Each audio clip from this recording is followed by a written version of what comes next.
Stewie is always great, but he carried the last 2 episodes that have been released. When Stewie is writing his Christmas list, Brian walks in and tells him not to expect anything from Santa because he's definitely on the naughty list. Stewie says the old him was on the naughty list. He thinks since he hasn't tried killing his mom in so long that he will be on the nice list. Brian reminds him he's done worse things than trying to kill his mom. You didn't see Wakanda Forever in the theater on opening weekend. I was still afraid of COVID. Not too afraid for J-Lo's Marry Me. Brian, I was the only one in that theater. Stewie then realizes that because he hasn't received a save the date for December 25th, then he might be on the naughty list. Stewie begins saying he has to do something before Christmas to get him off the naughty list. He starts by throwing away all his weapons and continues by complimenting his family, except Meg. And Meg, wow, you look like one of your 3 rashes is clearing up nicely. Stewie also mentions that he gave a huge tip at Starbucks. After this, they go to a cutscene, and the Starbucks employee says that Stewie will never go to a Coffee Bean, implying it's not better than Starbucks. I just want to say Coffee Bean is better than Starbucks, but let's move on.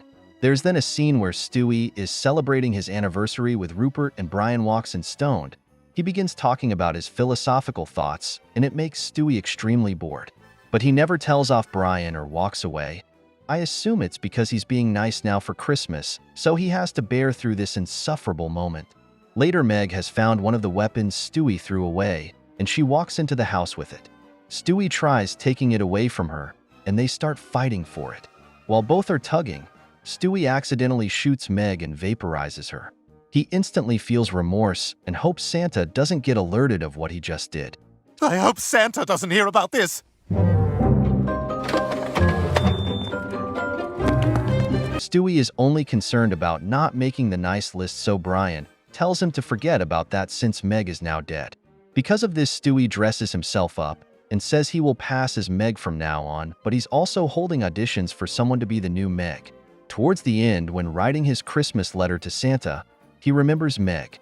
Stewie gets sad and writes in his letter the truth, how he killed his sister, and that he's a new person so he won't joke about her like the old him would.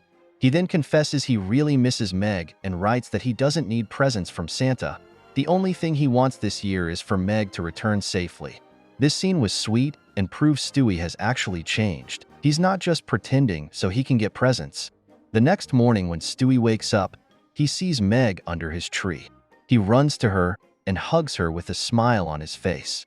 This storyline definitely outshines the other storyline happening, which is about Peter gifting someone a prized possession of Lois. I really enjoyed how for Family Guy's holiday episodes and their 25th anniversary, they had Stewie outshine everyone. If I had to choose between this episode and the Halloween one, I would choose this one. Only because Stewie was nice to Meg, and that was pretty unexpected. I know everybody misses the old evil Stewie, and I do too, but I enjoy watching this new Stewie. Thanks for watching. Leave a like and subscribe if you enjoyed.